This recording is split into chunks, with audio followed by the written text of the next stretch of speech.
கல்முனை விவகாரத்தை தமிழ் மக்கள் பக்கம் திருப்புவது தவறானது. சாணக்கியர். இனக்குழப்பத்தை ஏற்படுத்த மறைமுகமாக செயல்படும் அனுர அரசாங்கம். அல்லைப்பட்டியில் அருட்தந்தை ஜிம் பிரவுன் உள்ளிட்ட 22 பேரின் 20வது ஆண்டு நினைவேந்தல் ஐநாவுக்கு அனுப்பப்பட்ட அறிக்கை. காணாமலாக்கப்பட்டோரின் உறவினர்களிடம் யாழ்ப்பாணத்தில் வாக்குமூலம் பதிவு. வடக்கு வைத்தியசாலைகளுக்கு 83,544 கனேடிய டாலர் பெறுமதியான 6 குருதி சுத்திகரிப்பு இயந்திரங்கள் வழங்கி வைப்பு. இணுவிலில் உள்ள மதுபான சாலையை அகற்றக் கோரி மக்கள் போராட்டம். அரசகாடியில் தமிழர் ஒருவரால் கட்டப்பட்டுள்ள கட்டடம் விடுதலை புலிகள் பயிற்சி முகாம் குறித்தும் அமைச்சர் விளக்கம். மட்டக்களப்பு சத்துருக்கொண்டான் படுகொலை நினைவேந்தல் குழுவின் ஏற்பாட்டாளர்களிடம் மட்டக்களப்பில் குற்றப்புலனாய்வு துறையினரால் சுமார் 3 மணி நேரம் வாக்குமூலங்கள் பதிவு. யாழில் சத்திர சிகிச்சை அறையில் நடந்த குழப்பம் மருத்துவர் மீது பரபரப்பு முறைப்பாடு. நாமலுக்காக முந்திக் கொண்டு வந்த அர்ச்சுனா பைத்தியம் என பதில் வழங்கிய மஹிந்த ஜெயசிங்கவால் சபையில் வாக்குவாதம். அரசில் நம்பிக்கை இல்லை, வடகிழக்கில் தொடர் போராட்டம் ஜனநாயக தமிழ் தேசிய கூட்டணி அறிவிப்பு. தொடர்வது விரிவான செய்திகள். கல்முனை ஆடை விவகாரத்தில் 20வது திருத்தம் கொண்டுவரப்படுகின்ற போது ஆட்சியாளர்களுடன் இணைந்திருந்தவர்கள் இப்போது சுற்று நிருபத்தை மாற்றாமல் தமிழ் மக்கள் பக்கம் பழி சுமத்தும் வகையில் செயற்படுவது கண்டிக்கத்தக்கது என பாராளுமன்ற உறுப்பினர் சாணக்கியன் சபையில் தெரிவித்தார். கடந்த ஒரு சில வாரங்களுக்கு முன்பாக இல்லை கடந்த ஒரு சில நாட்களுக்கு முன்பாக கல்முனை பேஸ் ஹாஸ்பிட்டலே சில இஸ்லாமிய சகோதரிகள் சில அவங்களுடைய மத ரீதியான அந்த ஆடைகளுடன் அந்த வைத்தியசாலைக்கு நியமிக்கப்பட்டு வந்ததுக்கு பிறகு அதை வைத்து ஒரு குழப்பமான ஒரு நிலைமை ஒன்று தொடர்ந்து கடந்த ஒரு சில நாட்களாக இருக்கின்றது. இதிலே கௌரவ பிரதிசபாநாயகர்கள் இதிலே பின்னணியை நாங்கள் தெளிவாக விளங்கிக் கொள்ள வேண்டும். இன்று காலையிலே கௌரவ அமைச்சர் சுகாதார அமைச்சர் சொல்றார், தமிழ் பேசும் கட்சியினுடைய ஒன்றியம் இந்த விடயம் சம்பந்தமாக பார்க்க வேண்டும் என்ற ஒரு கருத்தை சொல்றார். இன்னொருவர் சொல்லியிருந்தார், இந்த சம்பவத்தோட தமிழ் பேசும் கட்சியுடைய ஒன்றியம் பஞ்சாக பறக்க போகின்றது என்று இன்னொருவர் என்னிடம் சொன்னார். இதிலே இந்த பின்னணியை மிக தெளிவாக நாங்கள் அனைவரும் புரிந்து கொள்ள வேண்டும். இந்த தமிழ் பேசும் 6 தமிழ் பேசும் கட்சிகள் ஒன்றாக சேர்ந்து வேலை செய்கின்ற விடயத்தை விரும்பாத 2 வகையான தரப்பினர் இருக்கிறார்கள். ஒன்று அரசு தரப்பினர், என்னென்னு சொன்னால் 6 தமிழ் பேசும் கட்சியில் ஒரு அணியாக நின்று ஒன்றாக வேலை செய்தால் அது எதிர்காலத்தில் அரசாங்கத்துக்கு நிச்சயமாக சவாலாக மாறும் என்று அவர்களுக்கு தெரியும். அதே போல இன்னொரு சமூகம் இருக்கின்றது, இன்னொரு தரப்பினர் இருக்கிறார்கள். இனவாதத்தை மாத்திரம் தமிழ் பேசும் மக்களுக்கு மத்தியிலே தமிழ் மக்கள் இஸ்லாமிய மக்களுக்கு எதிராக பேச வேணும், இஸ்லாமிய மக்கள் தமிழ் மக்களுக்கு எதிராக பேச வேணும். இந்த 2 சமூகங்களும் அடிபட்டால் அதனூடாக அரசியல் லாபத்தை அடைவதற்கு இருக்கிற இன்னொரு தரப்பு. இந்த 2 தரப்புக்கும் இதிலே இதை வைத்து குளிர்காயிற ஒரு சூழல் நாங்கள் அவதானிக்க முடியும். நாங்கள் நேற்று மாலையிலே இலங்கை தமிழரசு கட்சியினுடைய அரசியல் குழு மற்றும் பாராளுமன்ற குழு இணைய வழியிலே நாங்கள் சந்தித்திருந்தோம். இலங்கை தமிழரசு கட்சி இந்த விடயம் சம்பந்தமாக ஒரு தெளிவான அறிக்கை ஒன்றை மிக விரைவாக இந்த விடயம் சம்பந்தம் கட்சியினுடைய நிலைப்பாடை வெளியிடும். இதிலே மிக முக்கியமான விடயம் கௌரவ சபாநாயகர் அவர்களே, பிரதி சபாநாயகர் அவர்களே, இந்த ஆடையுடைய சம்பந்தப்பட்ட விடயத்திலே உண்மையிலே இதிலே தமிழ் மக்களையோ தமிழ் அதிகாரிகளையோ இதிலே சம்பந்தப்படுத்தி இருக்க வேண்டிய அவசியம் இல்லை என்றது என்னுடைய நிலைப்பாடு. ஏனென்று சொன்னால் இந்த சுற்று நிறுவத்தை வெளியிட்டது அரசாங்கம். அந்த சுற்று நிறுவத்தின் அடிப்படையிலே ஆடையுடன் வர வேண்டும் என்ற சுற்று நிறுவத்தை வெளியிட்டது அரசாங்கம். இதிலே இந்த சுற்று நிறுவத்தை மாற்ற வேண்டும், இல்லாவிட்டால் அவங்களுடைய மத ரீதியான ஆடையுடன் வருவதற்கான அனுமதி கொடுக்க வேண்டும் என்று நாங்கள் அரசாங்கத்திலே தான் சொல்ல வேண்டும். ஒரு சைவ சமயத்தில் சம்பந்தப்பட்ட ஒரு பெண் பொட்டு வச்சு வருவதோ இல்லாட்டி திருநூறு போட்டு வருவதோ சாத்தி வருவதோ இல்லாட்டி ஒரு பௌத்த மதத்தை பின்பற்ற ஒருவர் கையிலே அந்த பிரித் நூல் என்று அழைப்பார்கள் அந்த வெள்ள நூலை கட்டுவதோ, கதிராமத்துக்கு போயிட்டு வந்த சிவப்பு கலர் நூலை கட்டுவதோ, இஸ்லாமிய சகோதரிகள் தங்களுடைய மத ரீதியான உடையுடன் வருவதோ அது அவங்களுடைய மத ரீதியான சுதந்திரம். இந்த மத ரீதியான சுதந்திரத்தை தருவதா இல்லையான்றது அரசாங்கம் சுற்று நிறுவத்தினூடாக தந்திருக்க வேண்டிய விடயம். ஆனால் அதை செய்து விடாமல் கடந்த காலத்திலே தமிழ் பேசும் மக்களுக்கு இடையிலே குழப்பங்களை ஏற்படுத்திய பலர் 20ஆம் திருத்தச் சட்டம் வரும் பொழுது அந்த 20ஆம் திருத்தச் சட்டத்துக்கு ஆதரவாக வாக்களித்து இஸ்லாமிய சகோதரருடைய ஜனாசாக்களை எரிக்கும் பொழுது அந்த மோசமான ஆட்சியாளருடன் காலடியிலே விழுந்து கிடந்தவர்கள் இன்றைக்கு அவங்களுக்கு அரசாங்கத்தினுடைய சுற்று நிறுவத்தை பற்றி பேசுவதற்கு வக்கில்லாமல் சில தமிழ் பேசும் தமிழ் மக்கள் மத்தியிலே இந்த குற்றத்தை சுமத்த முயற்சிருக்கிறது தவறான விஷயம். இஸ்லாமிய மக்களுடைய மத ரீதியான அடையாளங்களுடன் வருவது என்றது அது அவங்களுடைய மத ரீதியான சுதந்திரம். அது சுற்று நிறுவனம் அனுமதித்தால் அது பிரச்சனை இல்லை. அதை விட்டு வைத்தியர் சுகுணன் மொசாடோட சம்பந்தப்பட்டவர் விட்டால் ஃப்ளோரன்ஸ் நைட்டிங்கேல் அவரோட பேர் அந்த நர்சிங்க்கு தலைமை தாங்கின விட்டால் ஃப்ளோரன்ஸ் நைட்டிங்கேல் மொசாட் ஏஜென்ட் என்று சொல்ற அளவுக்கு இவர்களுடைய செயல்பாடு இருக்கலாம். கடந்த காலத்திலே சுகாதார அமைச்சுடைய ராஜாங்க அமைச்சியல் பிரதி அமைச்சு பதவியில் வைத்திருந்தவர்கள் ஏன் அந்த நேரத்தில் இந்த விடயத்தை பார்க்கவில்லை? வைத்தியர் சூரன் அவர்கள் ஒரு ஆக்சிடென்ட் ஒன்றில் அடிபட்டு 4 நாள் அன்கான்சியஸா ஹாஸ்பிட்டல் இருந்தவர். அவர் ஹாஸ்பிட்டல் இருந்த பொழுது வைத்தியசாலைக்கு வந்த அந்த உத்தியோகத்தர்களை பற்றி இந்த நடந்த சம்பவத்தை பற்றி அவரை குறிப்பிட்டு இன்று காலையிலேயும் ஒரு அரசியல் தலைவர் என்னிடம் சொன்னார். ஒரு கட்சியினுடைய ஒரு அரசியல் தலைவர் என்னிடம் சொன்னார், சுகுணன் தான் இது எல்லாத்துக்கும் காரணம். அப்போ அவர்கிட்ட கேட்டான், சுகுணன் வைத்தியசார் இருந்தவங்களுக்கு தெரியுமா? அப்படியா, எனக்கு தெரியாமல் போச்சு என்று சொல்கிறார். அப்போ இந்த விடயம் சம்பந்தமாக நாங்கள் விரும்பிய அளவு இது சம்பந்தமாக எங்களுக்குள்ளே பிரிந்து இருந்து நாங்கள் பேசலாம். நாங்கள் 6 தமிழ் பேசும் கட்சியில் ஒன்றாக சேர்ந்து வேலை செய்ய வேண்டும் என்று தீர்மானம் எடுத்த பொழுது தெரியும். 6 தமிழ் பேசும் கட்சியில் ஒன்றாக சேர்ந்து நாங்கள் செயல்படும் பொழுது எங்களுக்குள்ளே சில கருத்து வேறுபாடு இருக்கின்றது, பல தீர்க்கப்பட வேண்டிய விஷயம் இருக்கின்றது. இந்த பிரச்சனைகளை நாங்கள் எங்களுக்குள்ளே பேசிக்கொண்டு நாங்கள் தீர்த்து கொள்வோம் என்ற அந்த நம்பிக்கையுடன் தான் நாங்கள் வேலை செய்ய வேண்டும் என்று இணங்கினது. நாங்கள் குறிப்பாக 3 விடயங்களை முன்வைத்து நாங்கள் வேலை செய்ய இணங்கினாங்கள். ஆனால் தொடர்ச்சியாக உதாரணமாக எங்களிடம் பேசுகிறார்கள்.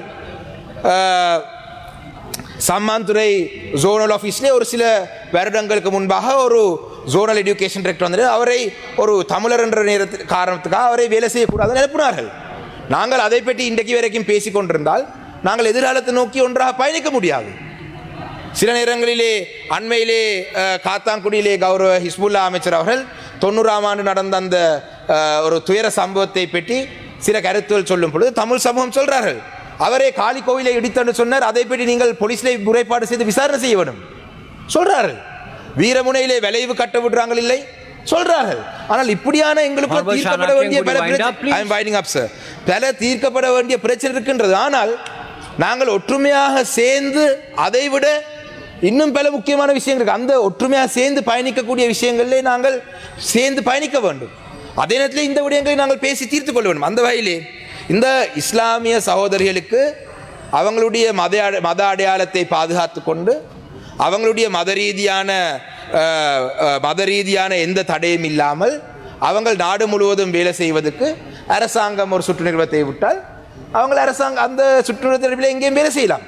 அதை விட்டு கல்முனை வைத்தியசாலை மட்டும் குறிவைத்து அந்த அதிகாரிகளையும் குற்றச்சாட்டி அந்த பிரதேச மக்களையும் ஒரு இனவாதிகளாக காட்டி அந்த வைத்தியசாலை அபிவிருத்தி குழு இனவாதிகளாக காட்டி செயல்பட்ட சில அரசியல்வாதிகளுடைய மிக கேவலமான செயல்பாடை வன்மையாக கண்டிக்கிறதோடு தமிழ் முஸ்லிம் மக்களிடையே இனக்குழப்பத்தை ஏற்படுத்துவதற்காக அனுர் அரசாங்கம் பின்னணியில் இருந்து செயற்படுகின்றது என்ற பலத்த சந்தேகம் எழுகிறது என பாராளுமன்ற உறுப்பினர் கஜேந்திரகுமார் பொன்னம்பலம் சபையில் தெரிவித்தார்.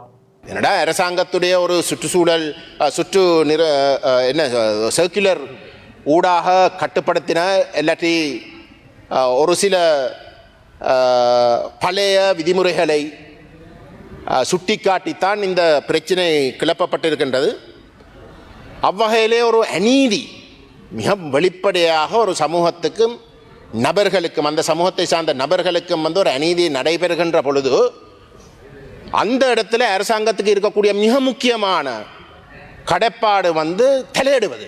ஏதோ ஒரு சர்க்குலர் கடந்த காலங்களில் நிறைவேற்றினதை காட்டிக்கொண்டு அந்த அநீதியை தொடர விடுறதல்ல, உடனடியாக தலையிட்டு ஒன்றில் அந்த சர்க்குலரை இரவிரவாக மாற்றுறது ஆக குறைஞ்ச அளவுக்கு அந்த குறிப்பிட்ட பிரச்சனை தொடர்பாக அந்த அமைச்சு சுகாதார அமைச்சோ ஒரு குறிப்பிட்ட அமைச்சு அதை தெளிவுபடுத்த வேண்டிய ஒரு பொறுப்பு இருக்கின்றது. அது அவசரமாக செய்ய வேண்டிய ஒரு விஷயம். இன்றைக்கு நாங்கள் கேள்விப்படுகின்றோம், அந்த பிரச்சனை கிளப்பப்பட்டு இந்த ரெகுலேஷன்ஸை காட்டின இடத்துல அவர்கள் அஷ்ரஃப் வைத்தியசாலைக்கு வந்து அவர்கள் மாற்றி அமைச்சிருக்கிறார்கள். உண்மையின்படி எனக்கு இதுதான் விளங்க இல்லை. அந்த விதிமுறைகளை காட்டுறதாக இருந்தால் அந்த அஷ்ரஃப் வைத்தியசாலையில் கூட அவர்கள் வேலை செய்ய முடியாது. அந்த ஆடை அணிந்த அந்த வைத்தியசாலையில் கூட வேலை செய்ய முடியாது. அந்த அளவு தூரத்துக்கு ஒரு முட்டாள்தனமான ஒரு இனவாத ஒரு அறிக்கையாகத்தானே அது இருக்கு. ஆகவே இந்த அரசாங்கம் ஏதோ ஒரு பழைய ஒரு ரெகுலேஷன் ஒன்றை காட்டி தட்டி கழிக்கிற வேலை, மோத விடுற சமூகங்களை வந்து மோத வைக்கிறதுக்குரிய ஒரு வேலையாக நாங்கள் சந்தேகிக்கிறோம். அரசாங்கம் தான் இது பின்னாடி இருக்கிறோன்றதை வந்து நாங்கள் யோசிக்க வேண்டியிருக்கு. ஆகவே எங்களை பொறுத்தவரையிலே இந்த அரசாங்கம் அவசரமாக இதில் வந்து தலையிட்டு இதை உடனடியாக வந்து நிப்பாட்டி வைக்கணும். அந்த 9 பாதிக்கப்பட்ட பெண்களையும் வந்து தங்களுடைய ஆரம்பத்தில் வந்து அவர்கள் நியமிக்கப்பட்ட இடத்துக்கு வந்து மாற்றி அமைக்க வேண்டும். அதுதான் உண்மை, அதுதான் சரி. நாகரிகமான ஒரு உலகத்திலே ஒரு அரசு செய்ய வேண்டிய கடமை அதுதான். அதை தட்டி கழித்து ஏதோ எதிர்காலத்தில் வந்து நாங்கள் அதை திருத்துவோம் என்று சொல்லி அதை இன்னும் பிரச்சனையாக்குறதுக்கும் வேணுமென்று வந்து குழுவி வைக்கிறதுக்கு விரும்புகின்ற தரப்புகளுக்கு தீனி போடுகின்ற வகையிலே செயல்படுவது வந்து பொருத்தமற்ற ஒரு செயல். இன்னும் ஒன்றை நான் தெளிவாக சொல்ல வேண்டும். தமிழ் மக்கள் குழம்பவில்லை.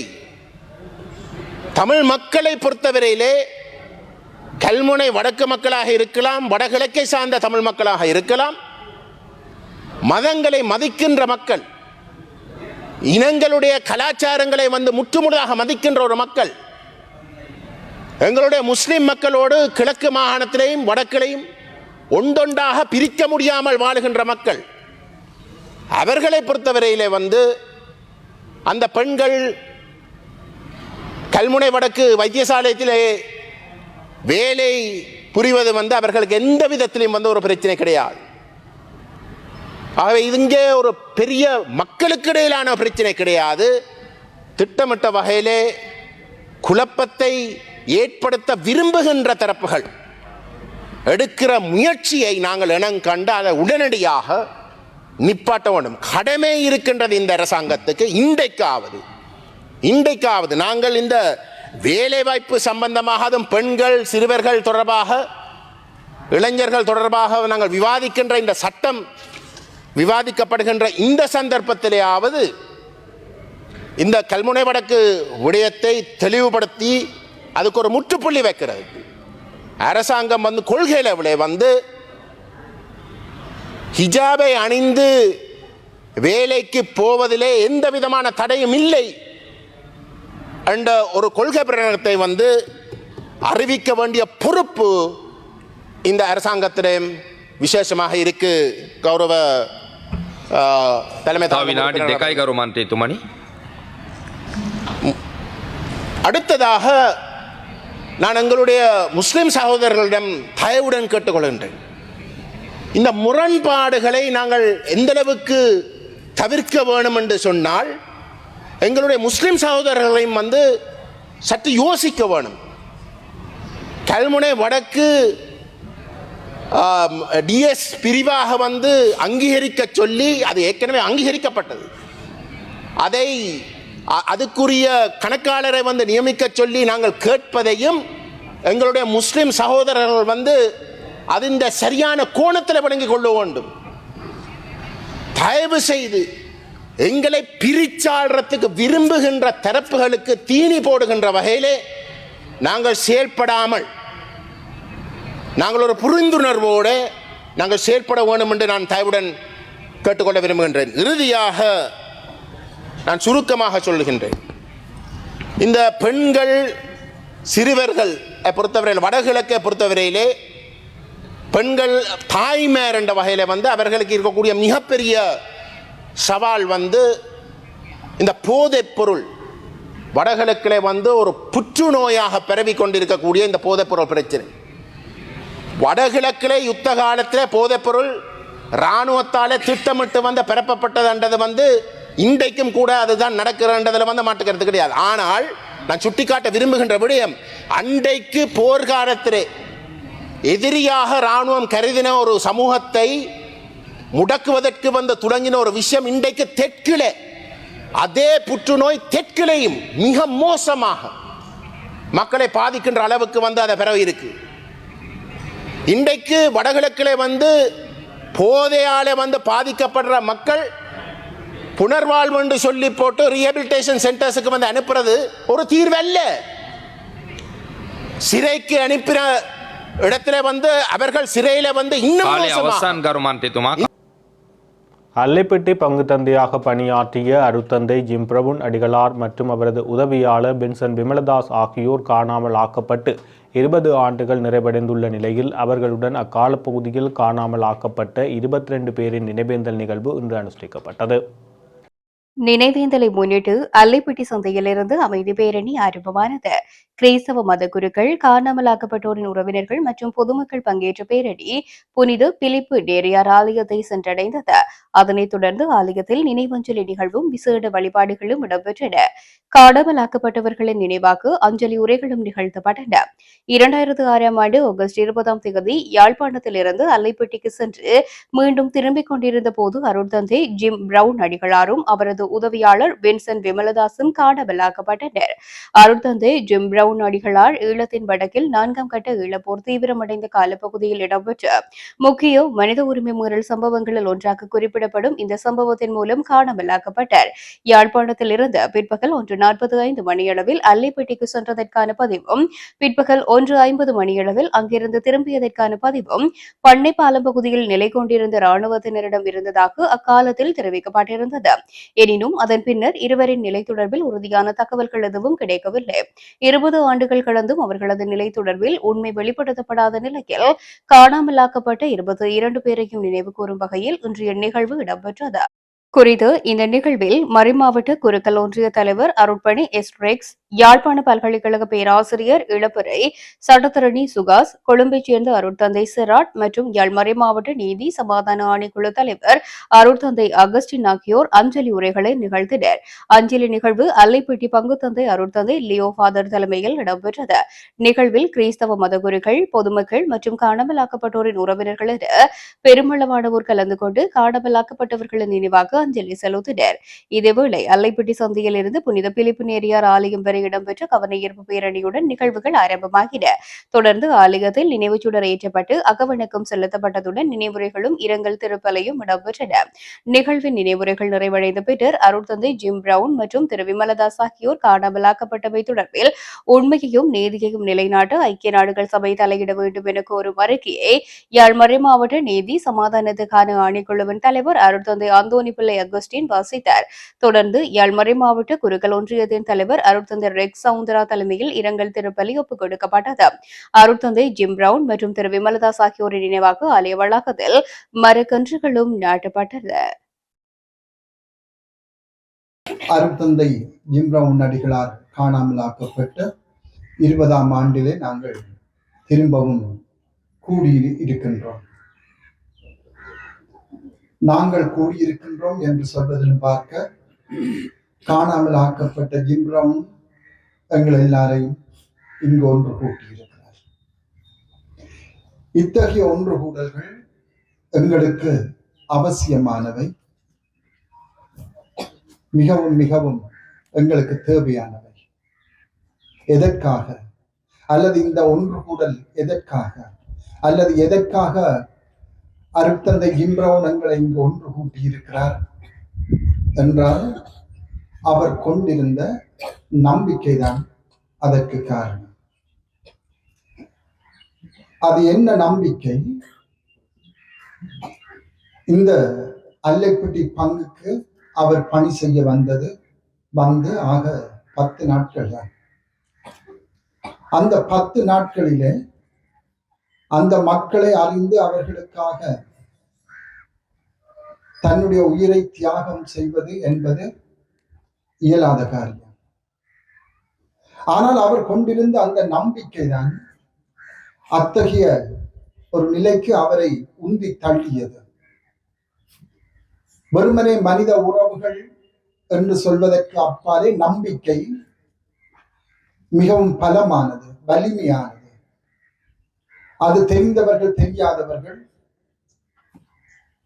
என்னுடைய மக்கள் அவர்களுடைய மக்கள், இனம், மொழி, மதம், சாதி, சமயம், இவை எல்லாவற்றையும் கடந்து செல்லக்கூடியது. அத்தகைய ஒரு நம்பிக்கையைத்தான் அருட்தந்தை ஜிம் பிரவுன் கொண்டிருந்ததனால ஒரு சில நாட்கள், 10 நாட்களுக்குள் தான் சார்ந்து நின்ற அந்த மக்களை, எல்லாருடைய பெயரும் அவருக்கு தெரியாது, ஏன் எல்லாருடைய முகங்களும் அவர் கண்டிருக்க மாட்டார். அன்றைய காலம் சொல்லப்படாத ஒரு ஊரடங்கு சட்டம் பகல் இரவு முழுவதுமாக அமலில் இருந்த காலம். சுதந்திரமாக நடமாட முடியாது பயத்தினால. எல்லாரும்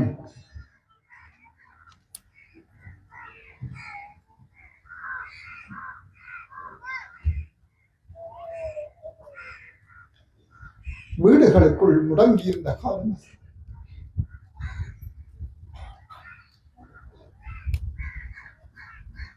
அந்த நேரத்தில்தான் அவருடைய நம்பிக்கை செயலாற்றியது.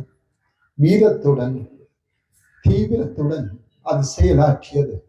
அந்த மக்களை மீட்டு கொண்டு வர வேண்டும் என்பதற்காக அடிமைப்படுத்திய அந்த மனிதர்களுக்கு முன்பாக முழந்தாட்படியிட்டு கையேந்தி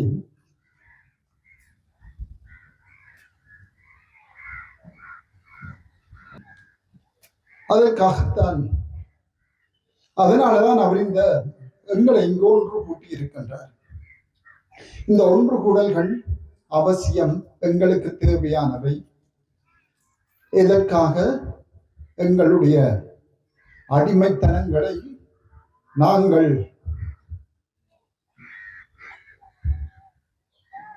கடந்து வந்த பயங்கரமான வீரம் நிறைந்த அனுபவங்களை எங்களுடைய உள்ளங்களிலே பதித்துக் கொள்வதற்கும், தொடர்ந்தும் நாங்கள் இடைவிடாமல் போராடி பறிக்கப்பட்ட எங்களுடைய உரிமைகளை மீண்டும் நாங்கள் பெற்றுக்கொள்வதற்கும் இத்தகைய ஒன்று கூடல்கள் தேவையாக இருக்கின்றன. இந்த ஒன்று கூடல்கள் வெறுமனே இன உணர்வினால, தமிழ் உணர்வினால உந்தப்படாமல், நாங்கள் கொண்டிருக்கிற நம்பிக்கையினால அது உந்தப்பட வேண்டும். அந்த நம்பிக்கை தான் அனைத்து எல்லைகளையும் வரம்புகளையும் கடந்து எங்களை அழைத்து செல்ல வல்லது. அவ்வப்போது ஆங்காங்கே எங்களுடைய பிரதேசங்களில முன்னெடுக்கப்படுகின்ற இத்தகைய ஒன்று கூடல்களில நாங்கள் பங்கு கொள்ள வேண்டும். அருட்தந்தை ஜிம் பிரவுன் ஒரு கத்தோலிக்க குருவானவர் என்றதுக்காக இங்கு வந்திருக்கின்ற குருக்களோ துறவியரோ, அல்லது அவர் எங்களுடைய முன்னாள் பங்கு தந்தை என்றதுக்காக இங்கு வந்திருக்கின்ற அல்லக்குட்டி மக்களோ, அந்த நோக்கத்தோடு தான் நாங்கள் வந்திருந்தோம் என்று சொன்னால் இந்த ஒன்று கூடல் ஒரு அரைகுறியானது. அதற்கு அப்பாலே எங்களுடைய நம்பிக்கையின் அடிப்படையில் நாங்கள் வர வேண்டும். காணாமல் ஆக்கப்பட்டோருக்கான அலுவலகத்தினரால் காணாமல் ஆக்கப்பட்டோரின் உறவினர்களிடம் வாக்குமூலம் பெறும் நடவடிக்கை இன்று யாழ்ப்பாணம் பிரதேச செயலகத்தில் முன்னெடுக்கப்பட்டது. இதன்போது விசாரணை குழுக்கள் அமைக்கப்பட்டு ஒவ்வொரு குழுவின் தலைவர்கள் மற்றும் உறுப்பினர்கள் காணாமலாக்கப்பட்டோரின் உறவினர்களிடம் விசாரணைகளை மேற்கொண்டு வாக்குமூலங்களை பதிவு செய்தனர்.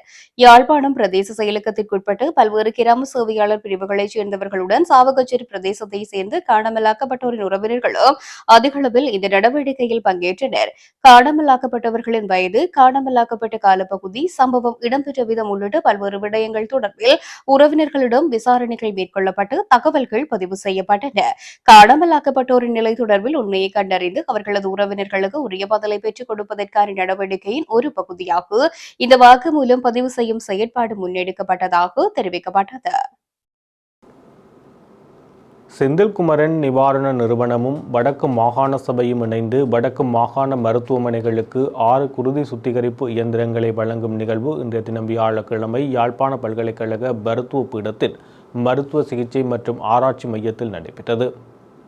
கனடா உயர்ஸ்தானிகர், வடக்கு மாகாண ஆளுநர் நவேதநாயக்கன், வடக்கு மாகாண சுகாதார பணிப்பாளர் உள்ளிட்ட முக்கிய பிரமுகர்கள் மற்றும் மருத்துவத்துறை நிபுணர்கள் முன்னிலையில் இந்நிகழ்வு இடம்பெற்றது. இவ்வியந்திரங்கள் வவுனியா மற்றும் கிளிநொச்சி மாவட்ட மருத்துவமனைகளுக்கும் மல்லாவி ஆதார மருத்துவமனைக்கும் வழங்கப்பட உள்ளதுடன் அவற்றுக்கான வரி தீர்வாக வடக்கு மாகாண சபையால் 3.5 மில்லியன் இலங்கை ரூபாய் வழங்கப்பட்டுள்ளது. சிறுநீரக நோயால் பாதிக்கப்பட்ட ஒரு நோயாளிக்கு குருதி சுத்திகரிப்பு இயந்திரம் என்பது ஒரு மருத்துவ உபகரணம் மாத்திரமல்ல, தொடர்ந்தும் வாழ்வதற்கான ஒரு வாய்ப்பு. அந்த வாய்ப்பை வடக்கு மாகாண மக்களுக்கு, குறிப்பாக தொலைதூர பகுதிகளில் வாழும் நோயாளிகளுக்கு நெருக்கமாக கொண்டு செல்லும் வகையில் 83,544 கனேடிய டாலர் பெறுமதியான 6 குருதி சுத்திகரிப்பு இயந்திரங்கள் வழங்கப்படுவது மிகவும் பெருமதியான மனிதநேய பங்களிப்பாகும் என வடமாகாண ஆளுநர் வேதநாயகன் தெரிவித்தார். யாழ்ப்பாணம் இணுவில் தியேட்டர் வீதியில் அமைந்துள்ள மதுபான சாலையை உடனடியாக அங்கிருந்து அகற்றக் கோரி இன்றைய தினம் வியாழக்கிழமை போராட்டம் முன்னெடுக்கப்பட்டது. இணுவில் தியேட்டர் வீதியில் அமைந்துள்ள குறித்த மதுபான சாலைக்கு முன்பாக நடைபெற்ற இந்த போராட்டத்தில் எமது கிராமத்தை மதுபோதையிலிருந்து காப்பாற்றுவோம் என்ற பிரதான கோஷம் முன்வைக்கப்பட்டது. போராட்டத்தில் கிராம மக்கள், இளைஞர்கள், சிறுவர்கள் மற்றும் பிரதேச சபை உறுப்பினர்கள் என பலரும் கலந்து கொண்டு மதுபான சாலை தமது கிராம சூழலுக்கு ஏற்படுத்தும் பாதிப்புகள் தொடர்பில் தமது எதிர்ப்பை வெளிப்படுத்தினர். குறிப்பாக கிராமத்தில் மதுபான பாவனை அதிகரிப்பதை தடுப்பதுடன் இளைஞர்கள் மற்றும் சிறுவர்களின் எதிர்காலத்தை பாதுகாக்கும் வகையில் குறித்த மதுபான சாலையை அப்பகுதியில் இருந்து அகற்றுவதற்கு உரிய அதிகாரிகள் நடவடிக்கை எடுக்க வேண்டும் என போராட்டத்தில் கலந்து கொண்ட மக்கள் வலியுறுத்தினர். மேலும் பொதுமக்களின் நலன் மற்றும் கிராமத்தின் சமூக சூழலை கருத்தில் கொண்டு மதுபான சாலை தொடர்பில் சம்பந்தப்பட்ட அதிகாரிகள் உடனடியாக உரிய நடவடிக்கை எடுக்க வேண்டும் எனவும் மக்கள் கோரிக்கை விடுத்தனர். அத்துடன் மதுபான சாலையை அகற்றுமாறு யாழ் மாவட்ட ஒருங்கிணைப்பு குழு இணைப்பாளரும் மாநகர சபை உறுப்பினருமான கபிலனிடம் மகஜர் ஒன்றும் கையளிக்கப்பட்டது. அரச காணியில் தியாகராசா குலதீபன் என்பவரால் கற்றாழை மற்றும் காய்கறி பயிற்சிகை மேற்கொள்ளப்பட்டிருந்ததாகவும் அங்கு ஆடைகள் தயாரிக்கும் நோக்கில் கட்டடம் ஒன்றும் நிர்மாணிக்கப்பட்டுள்ளதாகவும் விசாரணைகளில் தெரிய வந்துள்ளது என பொதுமக்கள் பாதுகாப்பு அமைச்சர் ஆனந்த விஜயபால பாராளுமன்றத்தில் தெரிவித்தார். அத்துடன் பழையில் தமிழீழ விடுதலை புலிகளின் பயிற்சி முகாம் கண்டுபிடிக்கப்பட்டதாக வெளியிடப்பட்ட தகவல் முற்றிலும் போலியானது எனவும் அவர் கூறியுள்ளார். நாடாளுமன்றத்தில் இன்றைய தினம் உரையாற்றிய போதே அவர் இந்த விடயத்தை கூறியுள்ளார். அவர் மேலும் தெரிவிக்கையில், கிளிநொச்சி பழையில் தமிழீழ விடுதலை புலிகளின் பயிற்சி முகாம் ஒன்று கண்டுபிடிக்கப்பட்டதாக அண்மையில் நடத்தப்பட்ட செய்தியாளர் சந்திப்பில் வெளியிடப்பட்ட தகவல் முற்றிலும் போலியானது. இந்த போலி செய்தியாளர் சந்திப்பை பொரலஸ்கமோ பிரதேசத்தை சேர்ந்த சங்கீத் ஜெயசேகர் என்பவர் நடத்தியதாக விசாரணைகளில் அடையாளம் காணப்பட்டு அவர் கைது செய்யப்பட்டு 14 நாட்கள் விளக்கமறியலில் வைக்கப்பட்டுள்ளார். விசாரணைகளின்படி சந்தேக நபரிடம் 2 போலி அடையாள அட்டைகள் காணப்பட்டதுடன் அவர் 7 வெவ்வேறு முகவரிகளை பயன்படுத்தியிருந்ததாகவும் தெரியவந்துள்ளது. மேலும் நிதி மோசடி உள்ளிட்ட 3 குற்றவியல் வழக்குகளில் அவர் சந்தேக நபராக பெயரிடப்பட்டுள்ளார். தம்மை மருத்துவராக அடையாளப்படுத்திக் கொண்டு அவர் பல்வேறு நபர்களை ஏமாற்றி வந்தமை விசாரணைகளில் தெரியவந்துள்ளது. அத்துடன் சந்தேக நபர் முன்னர் சில அமைச்சுக்களின் அதிகாரிகளுக்கு ஆலோசகராக பணியாற்றியுள்ளார். அந்த நியமனங்கள் தொடர்பிலும் தற்போது விசாரணைகள் முன்னெடுக்கப்பட்டு வருகின்றன. குறித்த செய்தியாளர் சந்திப்பை தொடர்ந்து கிளிநொச்சி பகுதியில் மேற்கொள்ளப்பட்ட சோதனைகளில் அங்கு விடுதலை புலிகளின் பயிற்சி முகாம் இருந்ததற்கான எந்தவொரு ஆதாரமும் கிடைக்கவில்லை. குறித்த இடம் பயிற்சிக்காக பயன்படுத்தப்பட்ட நிலப்பகுதி மாத்திரமே. இனங்களுக்கு இடையே பிரிவினையை ஏற்படுத்தும் நோக்கில் சந்தேக நபர் திட்டமிட்டு பொதுமக்களை தவறாக வழிநடத்தியுள்ளார். குறித்த பகுதியில் எந்தவொரு பயங்கரவாத நடவடிக்கையும் பதிவாகவில்லை. இனவாதத்தை தூண்டும் அல்லது பயங்கரவாதம் மீண்டும் தலைதூக்கும் வகையிலான எந்தவொரு நடவடிக்கைகளுக்கும் இடமளிக்கப்பட மாட்டாது. இதனிடையே குறித்த பகுதி கிளிநொச்சி மாவட்டத்தின் கண்ணகிபுரம் முட்கம்பன் பகுதியில் அமைந்துள்ள அரசகாணி என அமைச்சரவை பேச்சாளர் நலிந்த ஜெயதிச முன்னதாக தெரிவித்திருந்தார். இந்த நிலம் 1919ஆம் ஆண்டு வனப்பகுதியாக வர்த்தமானி மூலம் அறிவிக்கப்பட்ட அரசகாணி எனவும் அவர் குறிப்பிட்டிருந்தார். தியாகராசா குலதீபன் என்பவரால் குறித்த காணியில் கற்றாழை மற்றும் காய்கறி பயிற்சியை மேற்கொள்ள எட்டப்பட்டிருந்ததாகவும் அங்கு ஆடைகள் தயாரிக்கும் நோக்கில் 3 மாடி கட்டடம் ஒன்றும் நிர்மாணிக்கப்பட்டுள்ளதாகவும் விசாரணைகளில் தெரியவந்துள்ளது. கிளிநொச்சி நீதவான் நீதிமன்றம் கடந்த பிப்ரவரி மாதம் குறித்த காணியில் இருந்து வெளியேறுமாறு உத்தரவிட்டிருந்த போதிலும் அந்த உத்தரவை மீறி சட்டவிரோத மணல் அகழ்வு உள்ளிட்ட நடவடிக்கைகள் தொடர்ந்து முன்னெடுக்கப்பட்டு வருவதாகவும் தெரிவிக்கப்பட்டுள்ளது. எனவே இந்த விவகாரம் அரச காணியை சட்டவிரோதமாக ஆக்கிரமித்தல், அனுமதியற்ற கட்டுமானம் மற்றும் சட்டவிரோத மணல் அகழ்வு தொடர்பானதை அன்றி விடுதலை புலிகளின் பயிற்சி முகாம் தொடர்பானது அல்ல என பொதுமக்கள் பாதுகாப்பு அமைச்சர் ஆனந்த விஜயபால தெரிவித்துள்ளார். மட்டக்களப்பு சதுரகொண்டான் படுகொலை நினைவேந்தல் குழுவின் ஏற்பாட்டாளரிடம் மட்டக்களப்பில் குற்றப்புலனாய்வுத் துறையினரால் சுமார் 3 மணி நேரம் வாக்குமூலம் பதிவு செய்யப்பட்டுள்ளது. சத்துருக்கொண்டான் படுகொலை தொடர்பில் விசாரணைகளை முன்னெடுக்குமாறும் குறித்த புதைக்குழி தொடர்பில் முகாம் அமைந்துள்ள பகுதியில் அகழ்வு பணிகளை முன்னெடுக்குமாறும் கடந்த ஆண்டு கொக்குவில் போலீஸ் நிலையத்தில் சத்துருக்கொண்டான் படுகொலை நினைவேந்தல் குழுவின் ஏற்பாட்டாளர் வைரமுத்து குழந்தை வடிவில் முறைப்பாடு ஒன்றினை பதிவு செய்திருந்தார். இதன் அடிப்படையில் குறித்த முறைப்பாடு தொடர்பில் வாக்குமூலம் வழங்குவதற்கு கடந்த 14ஆம் தேதி குற்றப்புலனாய்வு துறைக்கு வருமாறு அழைப்பு விடுக்கப்பட்டிருந்த நிலையில் மனித உரிமைகள் ஆணைக்குழு ஊடாக தன்னால் பாதுகாப்பு காரணங்களினால் அங்கு வர முடியாது என தெரிவிக்கப்பட்டதை தொடர்ந்து மட்டக்களப்பில் இன்றைய தினம் குற்றப்புலனாய்வு துறையினரால் வாக்குமூலம் வழங்கப்பட்டுள்ளது. இதன்போது மட்டக்களப்பு மாநகர சபை உறுப்பினரும் சத்துருக்கொண்டான் படுகொலை நினைவேந்தல் குழு உறுப்பினர் தயாளகௌரி, சிவில் சமூக செயற்பாட்டாளர் கண்டுமணி லவகுரராசா, மட்டக்களப்பு மாநகர சபை முதல்வர் சிவம் பாக்கியநாதன், மாநகர சபையின் பிரதி முதல்வர் தினேஷ்குமார் ஆகியோரும் வருகை தந்திருந்தனர். வாக்குமூலம் வழங்கிய பின்னர் மட்டக்களப்பு ஊடக அமையத்தில் இது தொடர்பான ஊடக சந்திப்பும் நடைபெற்றது. 1999 மட்டக்களப்பில் சத்ருகொண்டானில் படுகொலை சம்பந்தமாக கடந்த வருடம் 9/9/2025 ஆண்டு இந்த விசாரணை கண்டு கொக்குவில் போலீஸில் முறைப்பாடு செய்யப்பட்டு அதன் பிற்பாடு கொழும்பு 4ஆம் மாடிக்கு என்னை அழைத்தார்கள். அதாவது 14/8/2026 கொழும்பு 4ஆம் மாடிக்கு அழைக்கப்பட்டு பின் நான் பாதுகாப்பு பிரச்சனை காரணமாக நான் கொழும்புக்கு செல்லவில்லை. எனவே இவற்றை மனித உரிமைகள் ஆணைக்குழுவில் போய் முறையிட்டு இந்த விசாரணையை மட்டக்களப்பு தலைமை காரியாலயத்துக்கு மாற்றித் தருமாறு, சிஐடிக்கு மாற்றித் தருமாறு கேட்டுக்கொண்டதுக்கு இணங்க இன்று 20/8/2026 ஆண்டு விசாரணை கொழும்பிலிருந்து வந்த சிஐடியினரால் வாக்குமூலம் என்னிடத்தில் பதிவு செய்யப்பட்டது. காலை 10 மணிக்கு சென்று 3.5 மணித்தியாலம் நான் வாக்குமூலத்தை கொடுத்துள்ளேன். இந்த வாக்குமூலத்தில் அனைத்து விசாரணைகள் சம்பந்தமாகவும் தெளிவாக வாக்குமூலம் கொடுத்துள்ளேன். மேற்படி சந்திரிகா அம்மையார் ஆணைக்குழுவிலுக்கு இணங்க ரிட்டையர் ஜட்ஜ் பாலகிருஷ்ணர் அவர்களின் தலைமையில் ஒரு விசாரணை ஆணைக்குழு ஒன்று நடைபெற்றது. இந்த ஆணைக்குழுவில் இந்த கொலைக்கான சூத்திரதாரிகள் சத்ருகொண்டான் போஸ்டவுன் முகாமில் இருந்த ஆர்மி கேப்டன் 3 பேரே இதற்கான சூத்திரதாரிகள் என்று ஆணைக்குழுவால் அடையாளம் காணப்பட்டது. அடையாளம் காணப்பட்டும் இதுவரைக்கும் அதுக்கான நீதியோ விசாரணைகளோ அகழ்வுகளோ இடம்பெறவில்லை. இதன் காரணமாகவே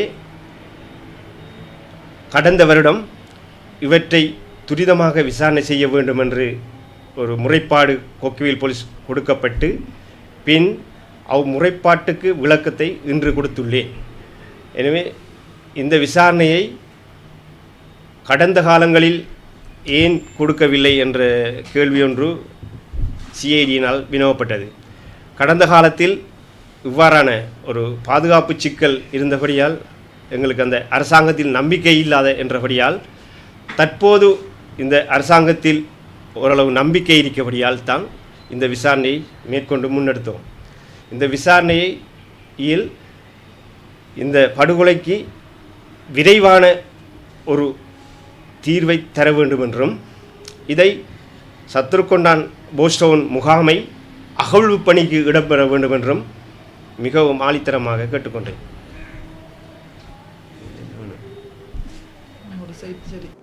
வடமாகாணத்தில் முதலீடு, விவசாய உற்பத்திக்கு பெறுமதி சேர்த்தல் ஆகிய துறைகளில் மேலும் கவனம் செலுத்தப்பட வேண்டியுள்ளதாக வடமாகாண ஆளுநர் வேதநாயகன் தெரிவித்துள்ளார். இன்று வடமாகாண ஆளுநர் செயலகத்தில் நடைபெற்ற இலங்கைக்கான கனேடிய உயர்ஸ்தானிகர் இசேபெல் மார்டினுக்கும் வடமாகாண ஆளுநருக்கும் இடையிலான சந்திப்பின் போதே அவர் மேற்கண்டவாறு தெரிவித்துள்ளார். வடமாகாண மக்களின் எதிர்பார்ப்புகள் அதிகமாக காணப்படுவதுடன் தமது கோரிக்கைகளுக்கான தீர்வுகள் விரைவாக கிடைக்க வேண்டும் என மக்கள் எதிர்பார்ப்பதாக இலங்கைக்கான கனேடிய உயர்ஸ்தானிகர் இசேபெல் மார்டின் குறிப்பிட்டுள்ளார். இதன்போது டிட்வா பேரிடருக்கு பின்னரான வடக்கு மாகாணத்தின் மீள்கட்டுமான நடவடிக்கைகளின் முன்னேற்றம் தொடர்பில் ஆளுநர் விரிவாக விளக்கம் அளித்துள்ளார். அவர் மேலும் தெரிவிக்கையில், பாதிப்புகளுக்கு பின்னர் முன்னெடுக்கப்பட்டுள்ள மீள்கட்டுமான பணிகளுக்கு அரசாங்கம் போதிய அளவு நிதியை ஒதுக்கியுள்ளதுடன் அவற்றை தேவைக்கேற்ப தொடர்ந்து முன்னெடுக்க உள்ளது.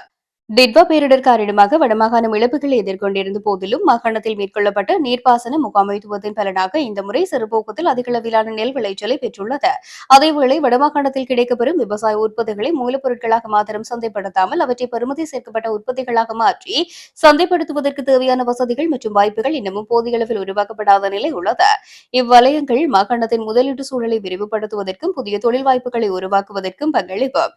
பாதுகாப்பு தரப்பினர் வசமுள்ள காணிகளை விடுவிக்கும் செயல்முறை தொடர்பில் பாதுகாப்பு பிரதி அமைச்சர் அண்மையில் யாழ்ப்பாணம் மற்றும் முல்லைத்தீவு மாவட்டங்களுக்கு நேரில் சென்று கலந்துரையாடல்களை நடத்தியுள்ளதுடன் அதன் தொடர்ச்சியாக கொழும்பிலும் தொடர் நடவடிக்கைகள் தொடர்பான கலந்துரையாடல் இடம்பெற்று வருகின்றது. காங்கேசன் துறைமுக அபிவிருத்திக்காக இந்திய இலங்கை இடையிலான ஒப்பந்தம் தயாரிக்கப்பட்டு வருவதுடன் யாழ்ப்பாணம் சர்வதேச விமான நிலையத்தை 2 கட்டங்களாக அபிவிருத்தி செய்ய அரசாங்கம் தீர்மானித்துள்ளது. இதன்படி முதற்கட்டமாக விமான நிலையம் முனையம் உள்ளிட்ட உள்கட்டமைப்பு அபிவிருத்தி பணிகள் முன்னெடுக்கப்பட்டு வருவதுடன் அடுத்த கட்டத்தில் ஓடுபாதை விரிவாக்கம் உள்ளிட்ட பணிகள் மேற்கொள்ளப்பட உள்ளது. மேலும் கடந்த காலங்களில் விமான நிலைய விரிவாக்கத்துக்காக பெற்றுக் கொள்ளப்பட்ட காணிகளுக்கான இழப்பீடுகளை சுமார் 40 ஆண்டுகளுக்கு பின்னரும் வழங்குவதற்கான நடவடிக்கைகள் மேற்கொள்ளப்பட்டு வருகின்றன. நெஞ்சு பகுதியில் இருந்த கொழுப்பு கட்டி சத்திர சிகிச்சை செய்வதற்காக தெல்லிப்பளை மருத்துவமனைக்கு சென்ற பெண்ணுக்கு தவறுதலாக அக்குள் பகுதியில் சத்திர சிகிச்சை செய்த சம்பவம் பதிவாகியுள்ளது. சம்பவம் தொடர்பில் தெரிய வருகையில், யாழ்ப்பாணம் கல்வியக்காடு பகுதியைச் சேர்ந்த அந்த பெண் நெஞ்சு பகுதியில் இருந்து கொழுப்பு கட்டிக்காக தனியார் மருத்துவமனையில் சிகிச்சை பெற்றுள்ளார். இதனையடுத்து மருத்துவர்களின் அறிவுறுத்தலுக்கு அமைய அவர் சத்திர சிகிச்சை செய்வதற்காக தெல்லிப்பளை மருத்துவமனைக்கு சென்றுள்ளார். இவ்வாறு சென்ற இடத்திலேயே அவருக்கு அக்குள் பகுதியில் சத்திர சிகிச்சை செய்யப்பட்டுள்ளது. இதனையடுத்து குறித்த பெண்ணுக்கு தவறுதலாக அறுவை சிகிச்சை செய்யப்பட்டுள்ளது என்பதை அவதானித்த மருத்துவ நிபுணர்கள் அது தொடர்பில் தெரியப்படுத்தியுள்ளனர். இந்த விடயம் மருத்துவமனையில் பெரும் சர்ச்சையாக உருவெடுத்த நிலையில் பாதிக்கப்பட்ட தரப்பினர் தமக்கு நீதி கோரி தெல்லிப்பளை போலீசாரிடம் முறைப்பாடு வழங்க சென்ற இடத்து அந்த முறைப்பாட்டை ஏற்பதற்கு போலீசார் மறுப்பு தெரிவித்துள்ளனர். இதனை அடுத்து மனித உரிமைகள் ஆணைக்குழு மூலம் நீதியை பெறுவதற்கு அவர்கள் நடவடிக்கை எடுத்துள்ளனர். இந்த சம்பவத்துடன் தொடர்புடைய குறித்த மருத்துவ நிபுணர் இதற்கு முன்னரும் இவ்வாறாக தவறான முறையில் சத்திர சிகிச்சைகளை செய்திருந்தார் என்பதும் அது பெரிய அளவில் சர்ச்சையானது என்பதும் குறிப்பிடத்தக்கது. பாராளுமன்றத்தில் இன்றைய பிரேரணை உரையில் தனது விவாதத்தை ஆரம்பித்த பிரதியமைச்சர் மஹிந்த ஜெயசிங்கவுக்கும் பாராளுமன்ற உறுப்பினர் ராமநாதன் அர்ச்சுனாவுக்கும் இடையில் சிறு வாக்குவாதம் இடம்பெற்றது. மஹிந்த ஜெயசிங்க உரையாற்ற ஆரம்பித்த சந்தர்ப்பத்தில் அவர் முட்டுக்கட்சியின் நாடாளுமன்ற உறுப்பினர் நாமல் ராஜபக்ஷ குறித்த குற்றச்சாட்டை முன்வைத்தார். நாடாளுமன்றத்துக்கு வருவார், அவரது சந்தர்ப்பத்தில் உரையாற்றுவார், போலியான கதைகளை கூறுவார், பதில் கூற வரும்போது விழுந்து ஓடிவிடுவார். இதனையே நாமல் தொடர்ந்து முன்னெடுக்கின்றார் என மஹிந்த ஜெயசிங்க தனது கருத்தை வெளிப்படுத்தினார். இந்த சந்தர்ப்பத்தில் குறுக்கிட்டு அர்ச்சுனா கருத்துக்களை தெரிவிக்க அதற்கு மஹிந்த ஜெயசிங்க பின்வருமாறு பதில் வழங்கினார். நீங்கள் கதைக்காதீர்கள், நாமலின் நண்பர் அல்லவா நீங்கள், உங்களுக்கு பைத்தியம் இல்லை, நீங்கள் நல்ல வைத்தியர்தான். உங்கள் பெயரை நான் ஏன் சொல்ல வேண்டும்? விமர்சிப்பவர்கள் பெயரை நேரடியாக குறிப்பிடுவேன். எனக்கு முதுகெலும்பு உள்ளது. நாமலுக்காக பதில் சொல்ல உண்மையில் நீங்கள் யார்?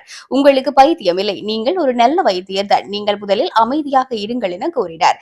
இந்நிலையில் மீண்டும் ஒழுங்கு பிரச்சினை குறித்து அர்ச்சுனா கேள்வி எழுப்பிய நிலையில் மஹிந்த ஜெயசிங்க காரசாரமாக பதில் வழங்கியிருந்தார். அவரை முதலில் அமரச் செய்யுங்கள். அரசாங்கத்தின் நேரத்தையே கதைப்பதற்காக பெற்றுக் கொண்டேன். யார் இவர்? இவருக்கு பைத்தியம், அவரை அமரச் செய்யுங்கள் என்றார். இதற்கு பதில் வழங்கிய சபாநாயகர் நிலையியல் கட்டளை எண்ணை குறிப்பிட்டு கருத்துக்களை முன்வைக்க மஹிந்த ஜெயசிங்கவுக்கு தெரியப்படுத்தினார். ඉතින් දැන් කිව්වනේ නේද ගියාට පස්සේ කියන්න එපා කියලා. ඉතින් වාඩි වෙලා ඉන්න. වාඩි වෙලා අහගෙන ඉන්න. මොකද මේක පුරුද්දක් කරගෙන තියෙන්නේ. ගරු මූලාසනාරූඪ මන්ත්‍රීතුමියනි එනවා විනාඩි 7ක් 8ක් කතා කරනවා ඊට පස්සේ දුවනවා. ඉතින් අපි කතා කරනකම් ඉන්න. හරි ඔයා කහින් නැතුව ඉන්නකෝ. හරිද? නල්ල පයිත්‍යං. ඉරිංග නල්ල පයිත්‍යං. பைத்தியன் டாக்டர். ரைட். இதுடன் ஜெஃப்னா கேலரியின் இரவு நேர பிரதான செய்திகள் நிறைவு பெறுகிறது. மேலும் செய்திகளை அறிந்து கொள்ள ஜெஃப்னா கேலரி நியூஸ் என்ற முகப்புத்தக பக்கத்துடனும் www.jeffnagallery.lk என்ற இணையதள பக்கத்துடனும் இணைந்திருங்கள்.